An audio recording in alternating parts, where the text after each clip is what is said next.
Agora é o que todos querem saber. Estas lembranças de vidas passadas, através da regressão hipnótica e terapia de vidas passadas, já podem ser confirmadas pela ciência como prova científica da reencarnação? Que falam os cientistas? Podemos afirmar que os cientistas encontram enormes dificuldades na tentativa de comprovar cientificamente a reencarnação através da regressão hipnótica e terapia de vidas passadas. Estes procedimentos são usados na tentativa de se curar doenças da mente, fobia, depressão e outras mais. Mas não se visam buscar uma prova definitiva da reencarnação, uma prova científica da reencarnação. No entanto, podemos afirmar também, muitos cientistas, depois de examinarem milhares de casos, milhares de pacientes, cientistas céticos da reencarnação, físicos, psicólogos, médicos, acabaram se tornando reencarnacionistas e escreveram livros que ficaram famosos. A ciência está dividida nesse aspecto. Os cientistas divergem, portanto ela não bateu ainda o martelo. Como seria bom se a ciência já tivesse comprovado cientificamente a reencarnação? Ninguém mais duvidaria. Podemos comparar com o movimento heliocêntrico. Antes se acreditava que a Terra era o centro do universo. Depois de muito tempo se comprovou que a Terra não é o centro do universo, é apenas um planeta que gira em torno do Sol. O movimento heliocêntrico foi rejeitado, essa teoria. Depois ela foi confirmada pelos próprios cientistas. A teoria da reencarnação vem caminhando. A regressão hipnótica e terapia de vidas passadas é apenas um campo de estudo. É apenas um campo de estudo. Podemos afirmar que não temos a prova científica, mas temos as evidências. E as evidências já são aceitas pela ciência. Estamos bem pertinho da prova. Ainda estamos no campo da evidência. A seguir vamos conhecer alguns desses cientistas mais famosos que estudaram estes fatos. Cientistas céticos da reencarnação e acabaram por se tornar reencarnacionistas depois de examinarem milhares de pacientes, e outros que continuaram divergindo e criando teorias diferentes. Vejam a seguir. Os pesquisadores mais famosos no campo da regressão de memória através da hipnose foram William McDougall, psicólogo americano da Universidade de Harvard, conhecido como um dos fundadores da psicologia social. Ele não acreditava em reencarnação, mas talvez o primeiro caso moderno de lembrança de vida passada espontânea através da regressão hipnótica tenha sido realizado por ele.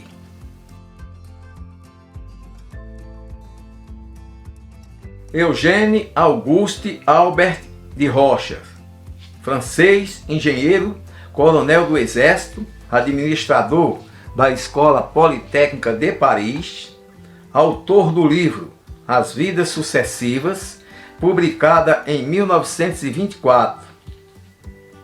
Ele sistematizou pela primeira vez na história o uso da técnica da regressão de memória através de passes longitudinais, aplicadas em pessoas sensitivas. De Rochas provocava em seus pacientes a regressão de memória, fazendo com que eles se lembrassem com toda precisão fatos ocorridos em vidas passadas. De Rochas era contrário à tese reencarnacionista. em seu viés puramente científico, descartava qualquer doutrina mística ou religiosa. Deixou diversas questões em aberto, mas muito sugestiva de reencarnação.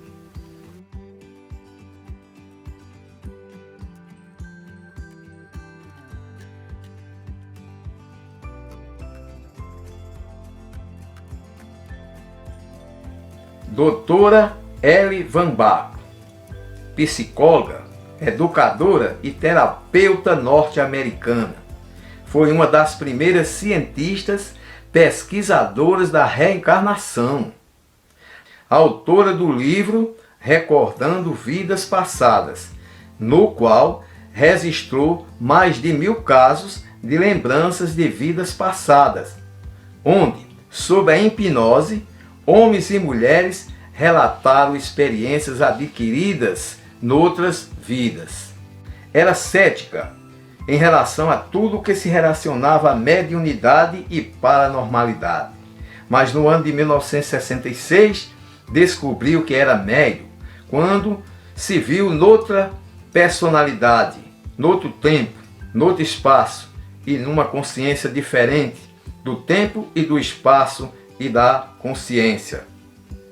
O livro Recordando Vidas Passadas é o resultado estimulante do trabalho sério levado a cabo por esta pesquisadora séria e imparcial. Arnold Bloch-Scherhan, famoso hipnotizador inglês, que sempre se interessou pela reencarnação, iniciou seus trabalhos, suas pesquisas em 1940 e continuou até a sua morte. A BBC de Londres acabou se interessando pelo seu trabalho e produziu um documentário sobre o assunto. A produção deste documentário teve o cuidado de verificar as lembranças de vários dos pacientes de Bloch-Scherhan. Um dos casos mais famosos que chamou a atenção da imprensa foi o de Jane Evans, que sob a hipnose induzida por Arnold Bloch-Scherhan, ela recordou nada menos, nada mais do que 7 vidas diferentes.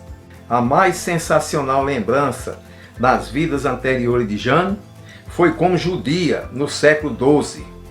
Durante as sessões, ela descrevia a situação política daquele tempo, que acabou provocando o massacre da população judaica de Ork no ano 1190.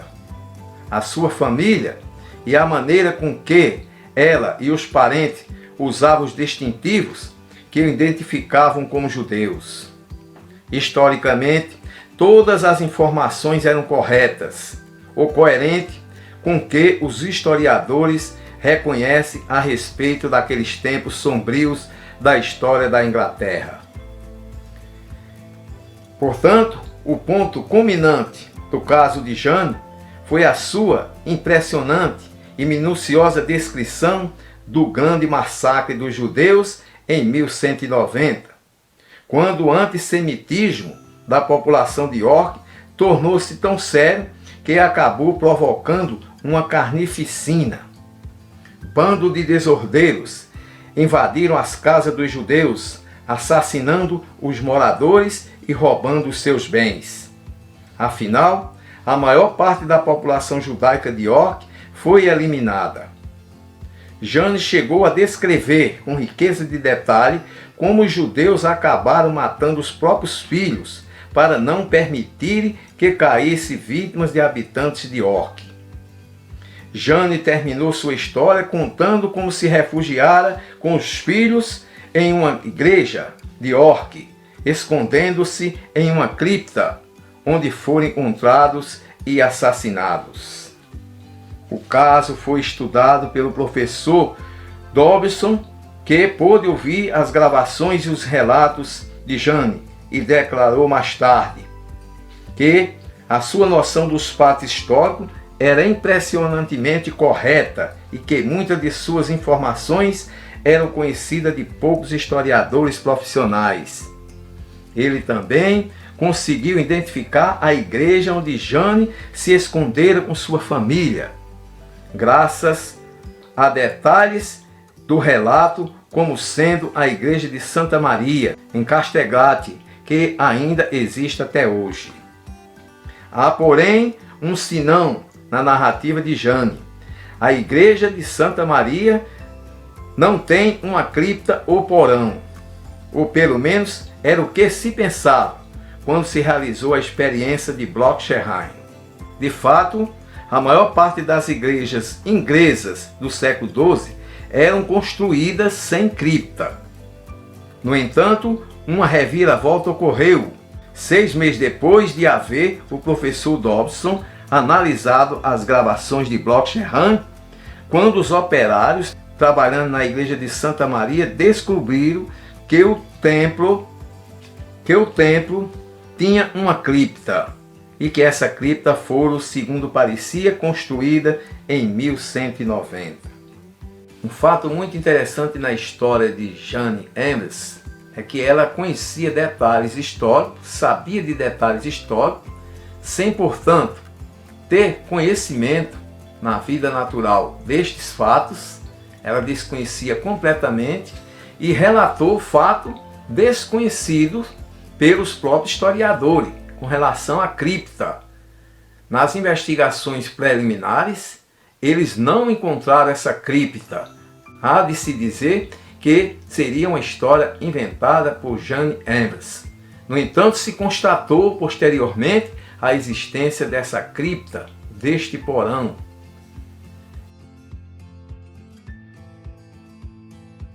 Alexander Canum, psiquiatra inglês, levava seus pacientes a reviver o passado em estado hipnótico e não se detinha somente no momento do nascimento ou da concepção.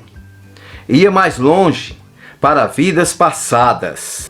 Autor de vários livros, possuía diplomas de 9 universidades europeias e comandava uma grande equipe de psiquiatras especialistas em TVP, a qual curou centenas de milhares de pacientes.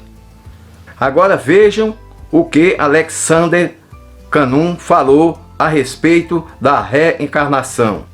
Durante muitos anos, a teoria da reencarnação foi um pesadelo para mim.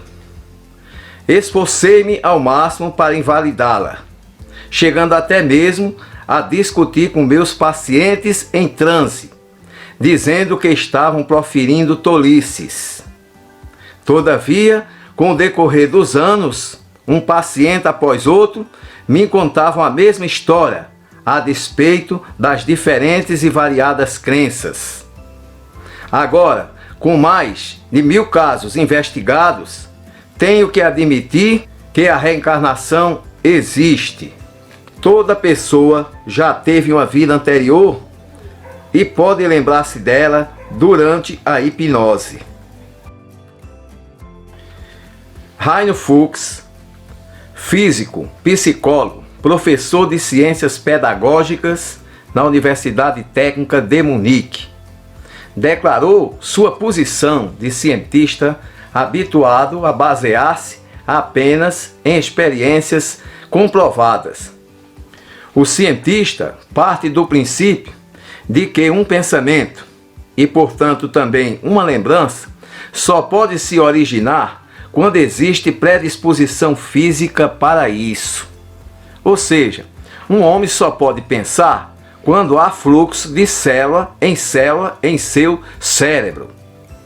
O espírito, desligado do corpo, seria tão incapaz disso quanto um bebê ou um feto, nos quais ainda não há desenvolvimento das células cerebrais. No entanto, como cientista, tenho a mente aberta para novos fatos. Na ciência, não pode existir dogmas rígidos. A meu ver, surgiu até hoje uma série de depoimentos bastante aproximados de provas científicas acerca da reencarnação. No entanto, ainda persistem resquícios de dúvidas. O psicólogo, professor Dr. Udo Undait, do Instituto Psicológico da Universidade de Colônia, opina: não existe provas para a suposição de que o espírito de uma pessoa tenha residido outrora em outro corpo. A psicologia continua convicta de que corpo e alma constituem unidade indivisível. O professor Dr. George Hudson, da Universidade Americana de Yale e membro da Academia de Ciência, discorda e reclama exaltado. O motivo pelo qual muitos cientistas não aceitam os resultados das pesquisas sobre a reencarnação é simplesmente má vontade. Fogem de um pronunciamento sem ao menos examinar os relatórios sobre as experiências feitas. Um fato não pode ser posto em dúvida: quando uma pessoa consegue realmente lembrar o que sentia no ventre materno, se os depoimentos das sessões hipnóticas resistem recordações próprias, autênticas, não falsificadas, tem-se a prova de que pensamentos e sensações não são apenas resultado de processos bioquímicos e elétricos no cérebro em perfeitas condições de funcionamento. Podem sim ser considerados provas de que no corpo existe um espírito capaz de perceber desde o início.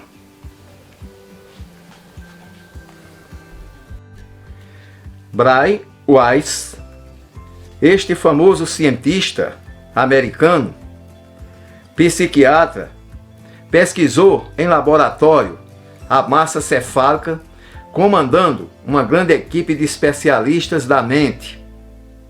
Era praticamente um materialista, quando foi surpreendido por um paciente seu, a quem fazia regredir a vida uterina, o qual de repente se viu numa vida passada.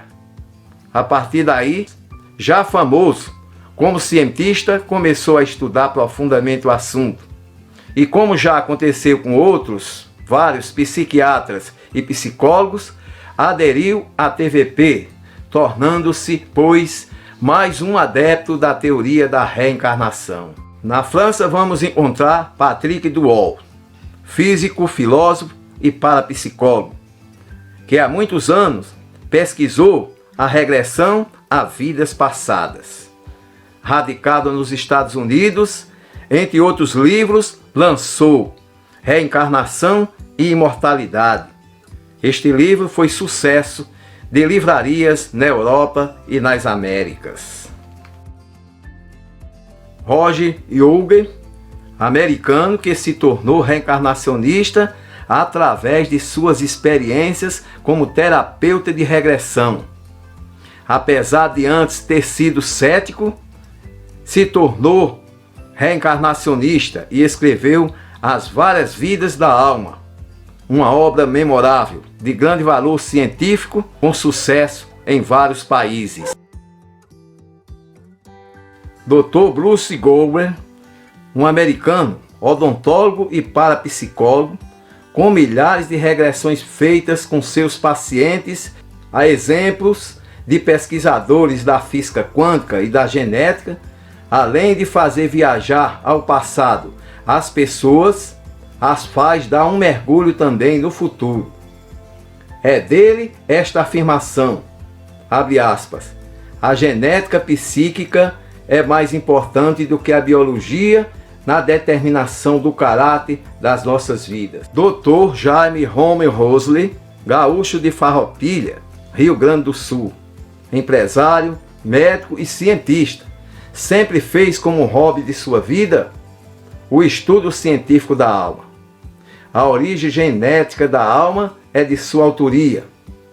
Esta obra expõe a sua teoria inteiramente científica sobre a origem da alma, deixando transparecer sua simpatia para com a reencarnação e a TVP. O que impressiona aí nestes cientistas é que muitos deles eram céticos da reencarnação. Físicos, psicólogos, médicos, e depois de examinarem milhares de casos, milhares de pacientes, estudaram, documentaram seus relatos, acabaram por se tornar a favor da reencarnação, se renderam à reencarnação, enquanto outros continuaram entendendo de maneira diferente e criaram teorias até bizarras para explicar. Os parapsicólogos, por exemplo, não admitem que seja reencarnação, mas que seja casos de cleptomnésia ou memória extrasensorial. No próximo vídeo, a gente vai ver as lembranças espontâneas de crianças, casos estudados por a maior autoridade em reencarnação, a maior autoridade científica em reencarnação, Ian Stevenson.